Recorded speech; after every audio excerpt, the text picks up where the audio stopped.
how to save the planet, and I'm going to do it in 3 easy steps. 3 easy steps to save the planet. The first step is an important one. You got to identify the problem. If you've ever written an elementary school report, or if you've ever written a PhD dissertation, this will be familiar to you. I'm sorry, you've got to narrow the scope. You've got to narrow the scope. That's a very important one, and that's step 1. Remember this in elementary school? Jimmy, you can't just write a 1-page paper on the environment. It's too big, it's too broad. You'll get overwhelmed. You've got to narrow the scope. Well, as it happens, it's the same way with saving the planet. And the problem is you've got a lot of choices to choose from. You've got a lot of choices to choose from. So you've got to narrow the scope. Okay? I narrowed the scope with my attempt to save the Earth, and I chose, you got to choose something that's manageable and that you care about, like riding a bicycle to work, or maybe getting your car washed at a car wash instead of in your driveway, so you prevent all those pollutants and all that soap and detergent from draining into the lake and smothering our fish. I chose Eagle Falls. It's a place right off of Highway 2 where in the late summer, scores of people will gather to swim, to cliff jump, and yes, to party, and where some will desecrate the place with graffiti.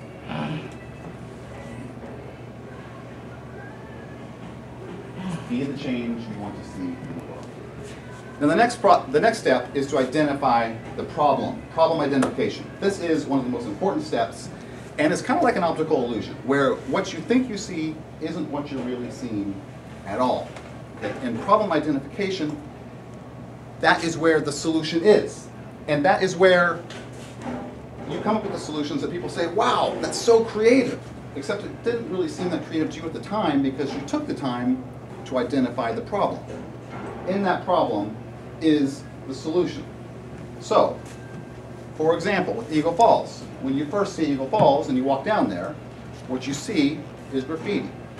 And you see people drinking out of kegs. And you see litter.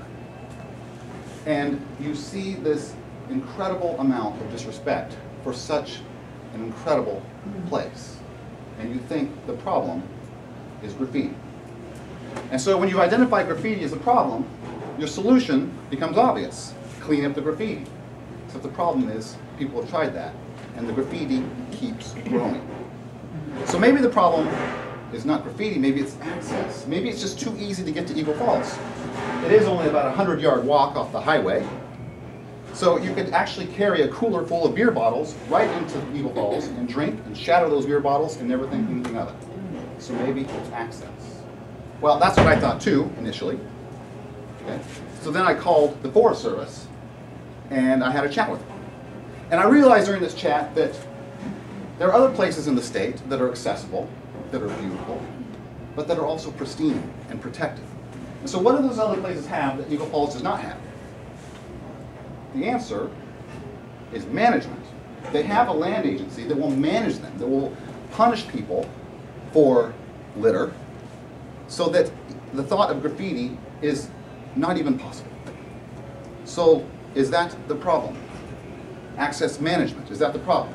Well, I called, as it happens, Eagle Falls does have a land manager, and it is the National Forest Service. The National Forest Service manages Eagle Falls. I called the National Forest Service, and I asked them about the situation. This, I thought, was the problem. I had narrowed the scope, I had identified the problem, and I was ready to proceed with the solution. Well, as it turns out, the National Forest Service, yes, it does manage, but 2 years ago, the enforcement officer who patrolled this area quit. He retired. And they have not yet filled the position. They have not yet filled the position. So that made me think I was a little bit off with my problem identification. I was a little bit off with my problem identification. Maybe the problem wasn't actually access management. Maybe it was restructuring the priorities of the land manager to adequately manage this place. So how do you do that? Well, I started with a phone call, and I asked my friends to make a phone call to the National Forest Service. And as a government employee, I'm a little ashamed to admit, I was disillusioned by what I heard initially. The people with whom I spoke were defeatist, they were dismissive. They complained that the problem was too big and too complicated and too expensive, that a composting toilet would cost $14,000, that getting Eagle Falls on the Northwest Forest Pass list of access sites, which require a parking pass, would be a bureaucratic hurdle. And each conversation ended with them telling me somebody else's phone number to call. The awesome thing is, nowadays, you can go above them. You can go above them and talk directly to their boss because of something called Facebook. Now, you can't expect to just type in a complaint in Facebook and have change happen. It's not going to work. You got to appeal to the people's sense of stewardship and their sense of pride in their local environment. You got to appeal to their emotions. So I created a video. It's called What's Ailing Eagle Falls, and I posted it on Vimeo, and then I posted it on Facebook, and I shared it with my friends, and my friends shared it with their friends, who shared it with King 5 News and the Snohomish County Herald, who showed it to the National Forest Service. And guess what? We got them. The Forest Service sent an email to me and to Tom O'Keefe, the manager of American Whitewater, saying, it's obvious that we've reached a critical point, that we've got to do something about this. So how about a restroom?